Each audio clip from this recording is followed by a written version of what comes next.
Que a gratidão possa despontar de nossos corações pelo auxílio que nos é concedido por mais essa oportunidade de estudo e de trabalho.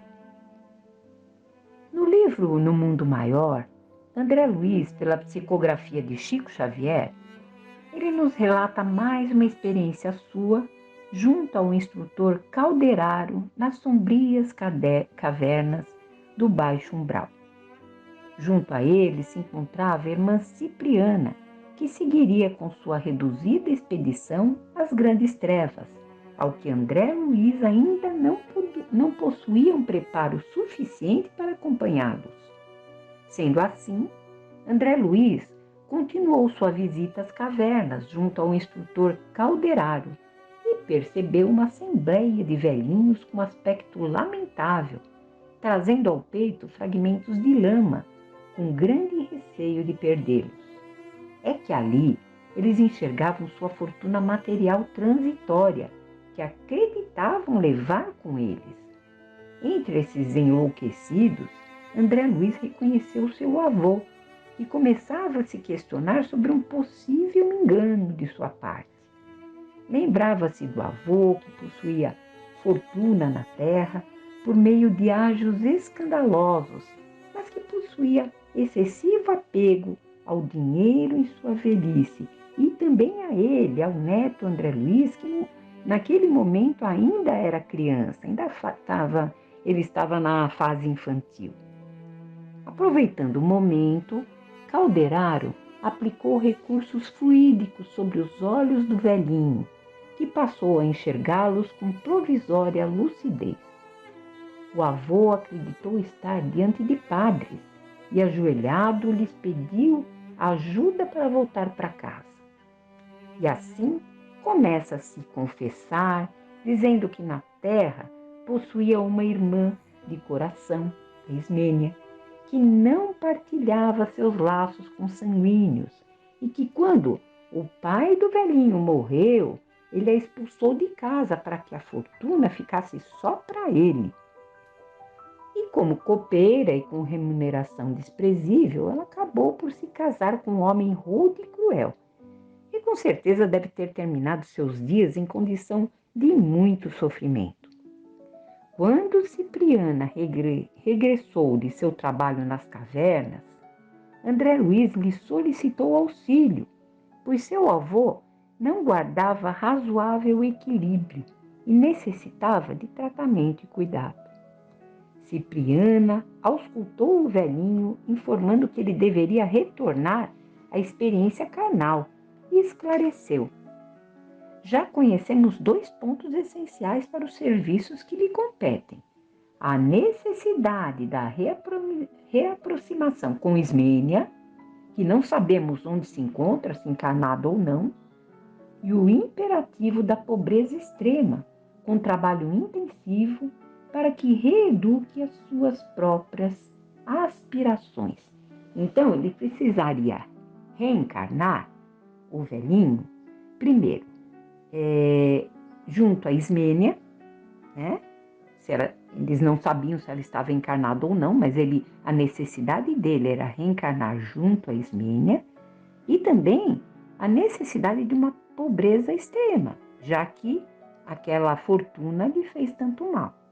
E continuando, de posse do endereço provável dos descendentes da irmã outrora espezinhada, que era Ismênia, Cipriana recomendou a 2 companheiros nossos se encarregassem de rápida investigação na crosta terrestre, a fim de nos orientarmos junto aos rumos a tomar no imprevisto acontecimento.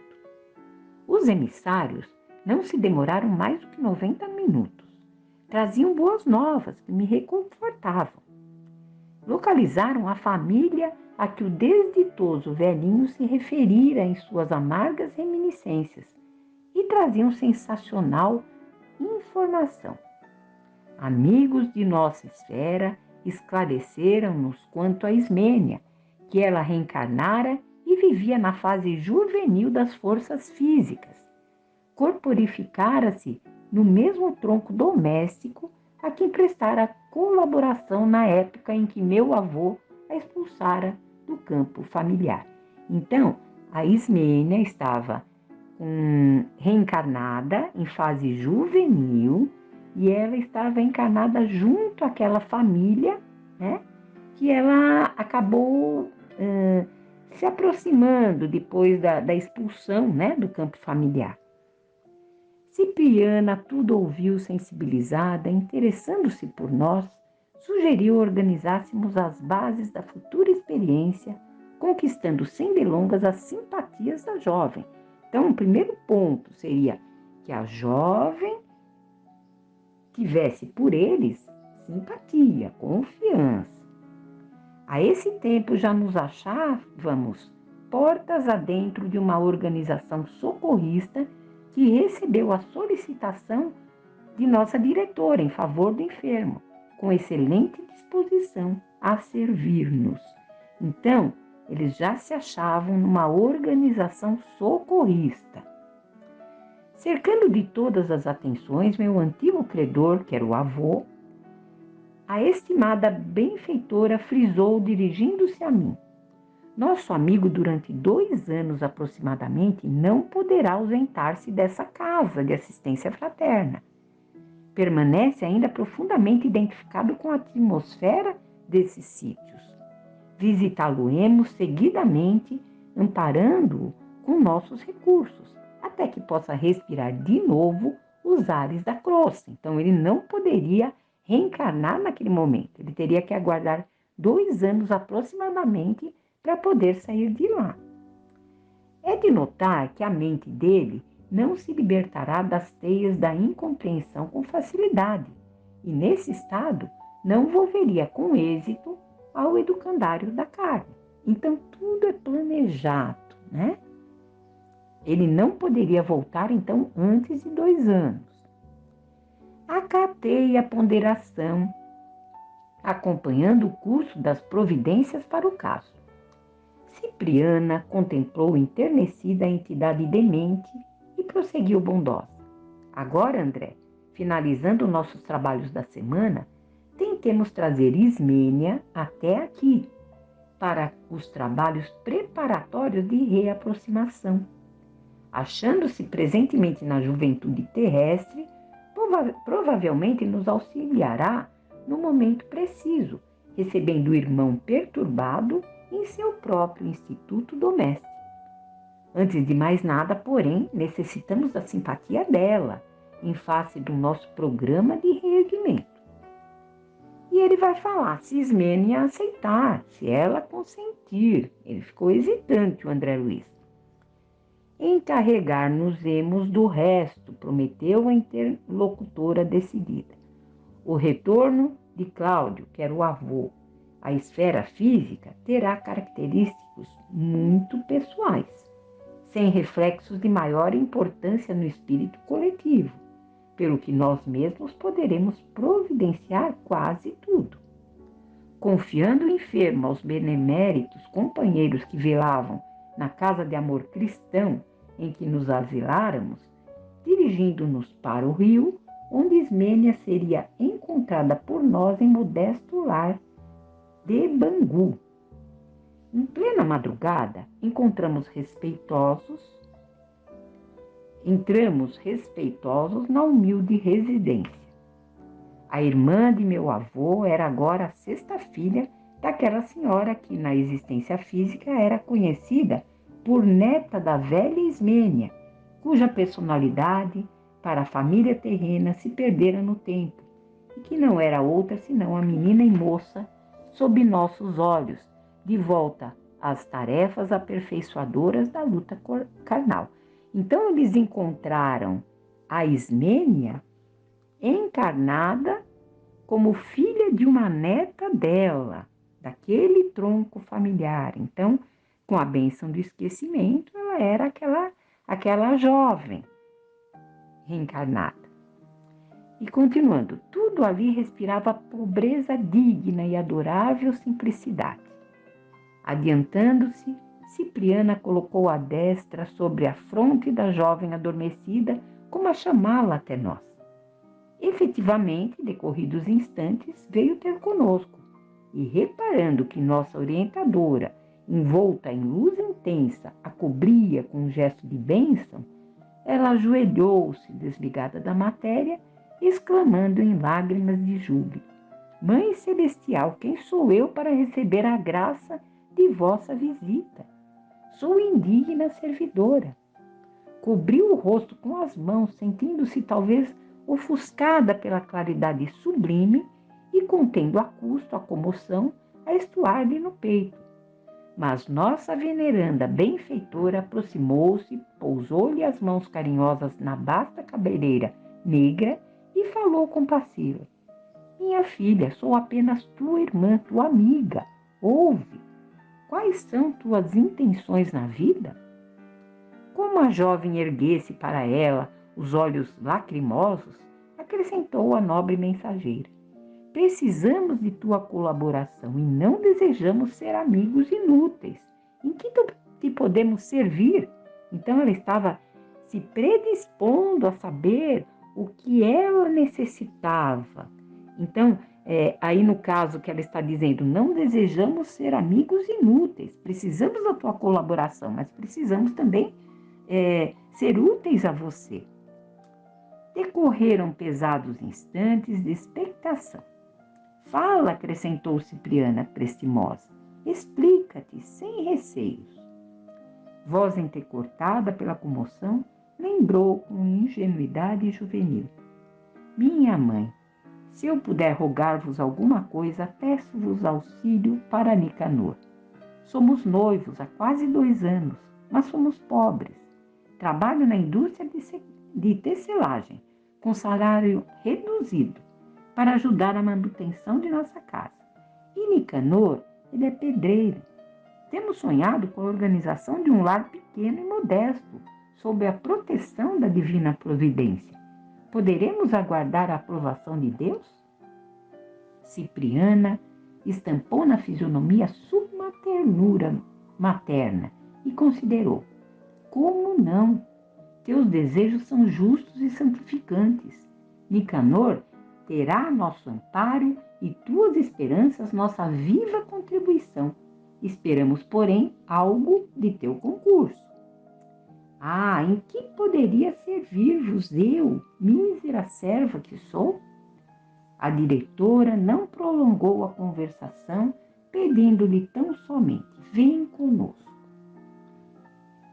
Em seguida, com grande surpresa para mim, Cipriana cobriu o rosto da jovem com estreito véu de substância semelhante a gaze, para que a ela não fosse dado ver as impressionantes paisagens que eles deveriam atravessar.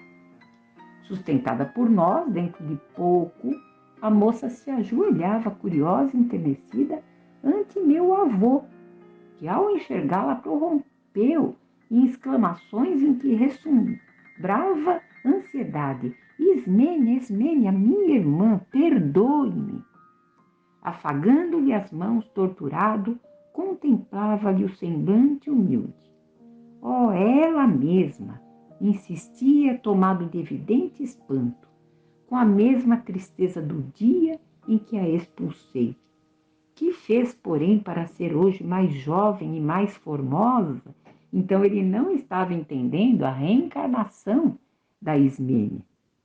E continuando: como a visitante guardasse silêncio, confundida, inquiria aflito: Dize que me perdoas, que esquecerás o mal que te fiz. A essa altura da inopinada entrevista, Cipriana interveio, dirigindo-se a ela, interrogando: Nunca soubeste em família que tua bisavó teve um irmão? A jovem não a deixou concluir, perguntando por sua vez: Que a expulsou de casa? Sim, minha mãe já se referiu a esse passado distante, acrescentou melancólica. Não o reconheces? Tornou afável a benfeitora. Não te recordas? Nesse instante, o velhinho interferiu, excitando-lhe a memória. Ismênia, Ismênia, eu sou o Cláudio, teu desventurado irmão. A jovem não sabia como interpretar aquelas evocações. Mas nossa diretora, cingindo-lhe os lobos frontais com as mãos, a envolvê-la em abundantes irradiações magnéticas, insistia meiga, provocando a imersão da memória em seus mais importantes centros perispiríticos. Revê o pretérito, minha amiga, para bem servirmos a obra divina. Então ela não estava entendendo tudo aquilo. E com as mãos sobre seus lobos, ela acabou voltando ao tempo, né? Agora sim, lembro-me, gemeu aterrada. Nossa instrutora, então, libertou-lhe a fronte e, indicando o enfermo, exclamou em tom comovedor: "E não tens piedade?" Alguns segundos de expectativa rolaram pesadamente. Contudo, o amor, sempre divino na mulher de aspirações elevadas, triunfou no olhar enternecido de Ismênia, que, plenamente modificada, se abraçou ao doente, exclamando: "Pois és tu, Cláudio. Que te aconteceu?" Traçou o ancião largo comentário de suas penas, referiu-lhe as suas pesadas faltas e falou-lhe mais lúcido e contente do conforto que a reaproximação lhe conferia. Ela conservou muito tempo de encontro ao peito, fazendo-lhe sentir sua imensa ternura, sua dedicação e entendimento sem limites. Quando pareciam perfeitamente reconciliados, Cipriana beirou-se dela e considerou: "Minha amiga, estimaríamos receber a tua promessa de auxiliar nosso irmão Cláudio em futuro próximo. Cooperarás conosco em favor dele, recebendo-o nos braços abnegados de mãe, se a lei divina autorizar teu matrimônio." Reverente, dando-me a conhecer os tesouros de uma existência singela e humilde na terra, a visitante exclamou: "Se o céu me conceder a felicidade de com algo contribuir em benefício de Cláudio, esse benefício será a mim mesma. E se um dia eu receber a ventura conjugal, será nosso primeiro e bem-amado filhinho. De antemão, sei que Nicanor se regozijará com o meu compromisso." Contemplando enlevada, o desditoso prisioneiro das sombras prometia: "Partilhar-nos-á a vida pobre e honrada. Conhecerá as alegrias do pão, filho do suor com a proteção divina, e olvidará em nossa companhia as ilusões que por tanto tempo nos separaram." Evidenciando deliciosa singeleza de coração, projetava em êxtase: "Será um pedreiro feliz, comunicador. Abençoará a luta digna que atualmente bendizemos." Como chorasse, comovida, Cipriana abraçou-a, também tocada no coração e de olhos úmidos, assegurando: "Bem-aventurada sejas tu, querida filha, que compreendes conosco o celestial ministério da mulher nobre, sempre disposta à maternidade sublime."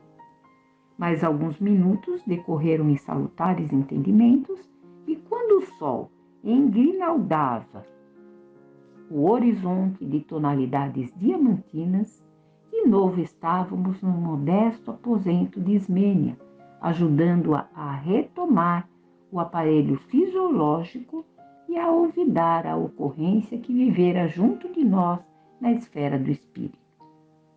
Acordou no veículo pesado, experimentando ignoto júbilo. Tinha a mente refrescada de ideias felizes. Teve a nítida impressão de que tornava de maravilhosa romagem, cujas minúcias não conseguiria precisar. Sem saber como, guardava naquele instante a absoluta certeza de que se casaria e de que Deus lhe reservava ditoso porvir. Quem poderia definir-nos o reconhecimento e a admiração naquela hora? Meus companheiros abençoaram-na, E eu, por minha vez, despedindo-me dela comovidamente, osculei-lhe a destra minúscula num beijo silencioso de profunda amizade e de indizível gratidão. Bom, pessoal, é assim que a justiça divina acontece. Não podemos duvidar que todos temos um objetivo central na encarnação. E para que obtenhamos êxito nela, devemos seguir o Evangelho de Jesus, pois nada é acaso. E por maior nos pareça o sofrimento, existem mãos a nos guiar, a nos abraçar e a torcer por nós. Com muita confiança, estejamos sempre em sintonia com essas mãos que nos guiam. Pai nosso que estais no céu, santificado seja o vosso nome. Venha a nós o vosso reino e seja feita a vossa vontade, assim na terra como no céu. O pão nosso de cada dia nos dai hoje, Senhor. Perdoai as nossas dívidas, assim como perdoamos aos nossos devedores. Não nos deixeis cair em tentações, mas livrai-nos de todo o mal. Muita paz a todos e até uma próxima oportunidade. Que assim seja.